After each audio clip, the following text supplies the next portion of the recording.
Now let's have a book chat this morning on Wake Up Nigeria, and it's with Dr. Jamie Pajoel. He is the founder of Workplace Leadership Institute, which is a prestigious leadership certification organization aimed at creating transformative change in the way leaders relate and work with others at the workplace.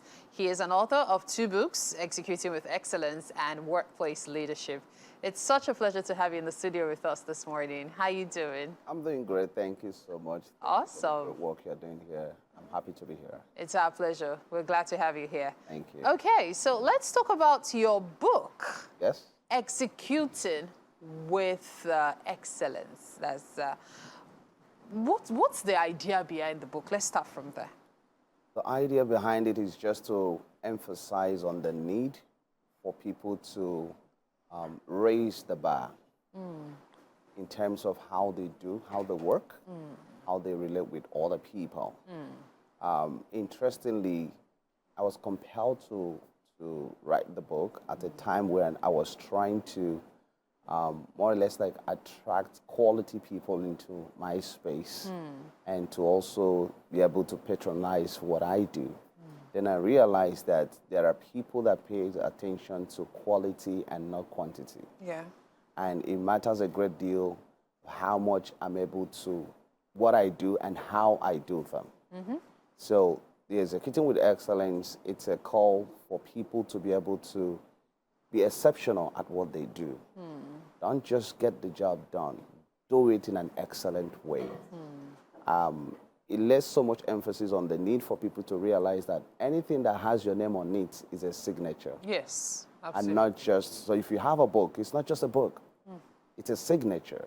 It represents you. It represents you. It speaks so much about who you are. So someone else want to pick that book and just go beyond reading it to admiring your work, even engaging you more. So that's just what the book is all about.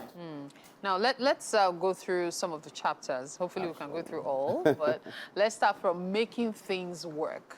Yes. Tell us about that.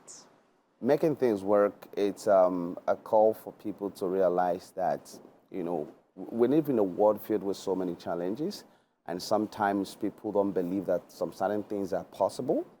I've done so many things in my life that to an ordinary individual might think that they're not possible to do.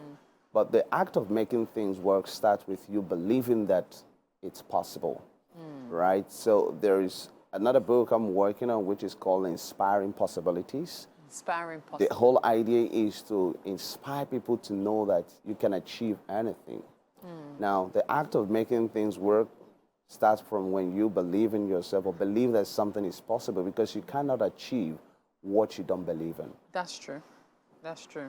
So if you want to do something, the first step is towards you believing that this thing that I want to do, it's possible. So that's what that chapter is all about. Now, that takes us to mindset of excellence. Absolutely. So Because while you try to make things work, it's important to have the mindset of excellence. yes, it's important to have the mindset of excellence, because without the mindset, that's the seat of, that's where the magic happens, right? If you don't believe that it is possible for you to achieve a greater height, then you can never achieve it. So the mindset for excellence is very important. It's more or less like we can narrow it down to the culture, because it's that mindset that drives your culture, and culture drives behavior, and behavior is what's going to drive your result, the kind of result you get, right? So, but when you have the mindset for excellence, then it influences your philosophies, your culture, and then the outcome is what we see as a result. Now, as the results come in, you also try to raise the bar. Raise the bar. Which is the next factor. Absolutely.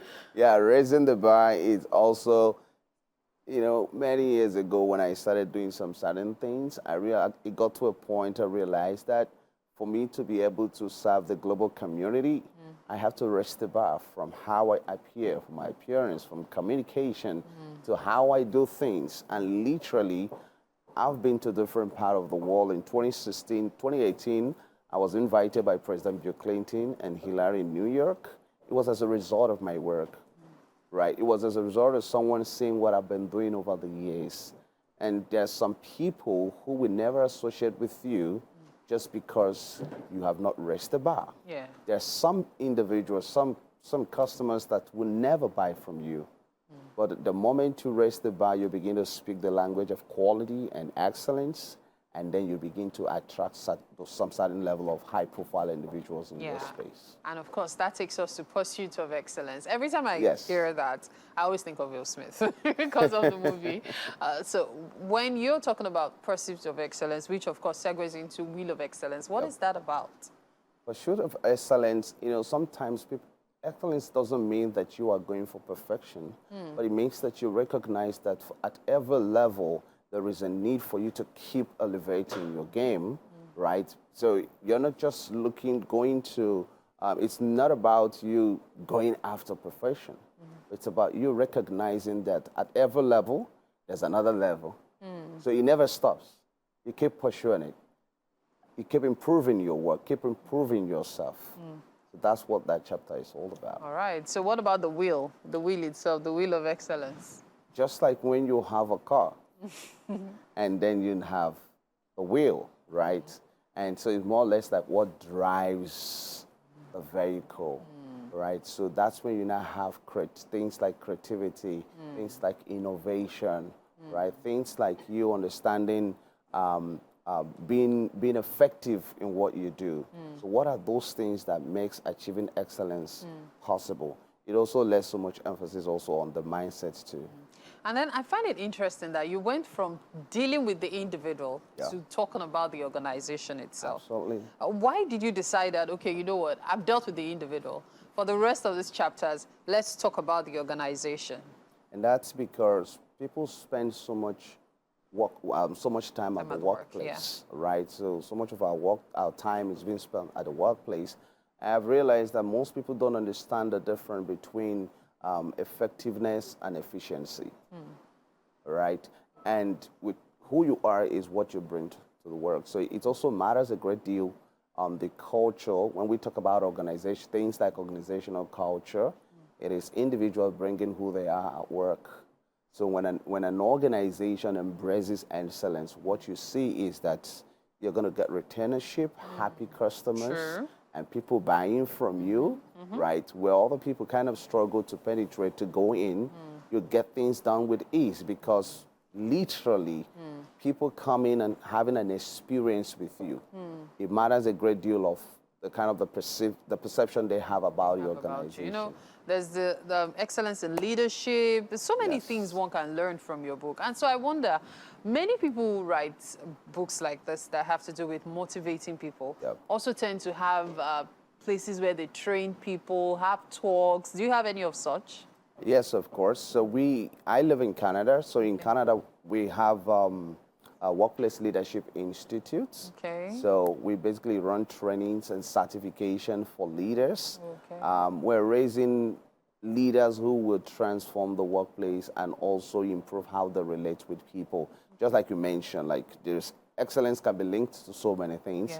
But because I work as a leadership consultant, so we basically also talk about excellence in leadership because it now begins to do with how you relate with people, how you treat people, right? How you see people, because the mindset of a leader is more important than the act of leading. Absolutely. Right?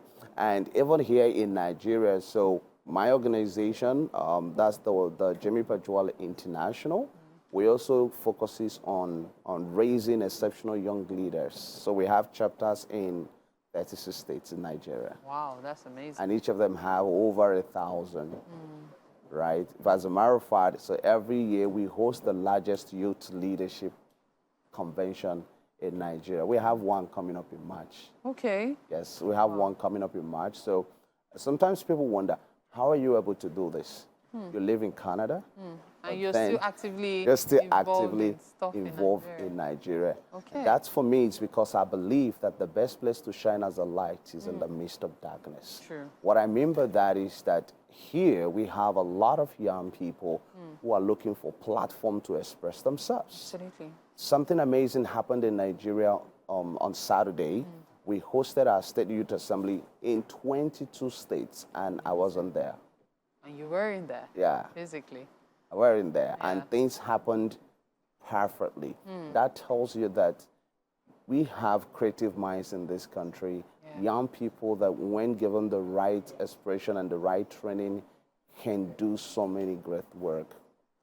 Wow, that's really amazing. So I guess it's for us to look forward to that event in March. Yes, Hopefully we'll be able to- we're hosting 5,000 people. We have 20, we have delegates coming from 20 countries, and it's happening on March 8th to 9. Okay. Yes, Is it in Nigeria? in Lagos here. Let's be sure. Which one. But really, thank you so much. It's been quite an interesting conversation with you, Dr. Jamie Pajoel, especially unraveling your book, which promises to be exciting. Thank you so much. It's one that is very commendable. Well done. Thank you. I Thank appreciate you the work you're indeed. doing. Thank you.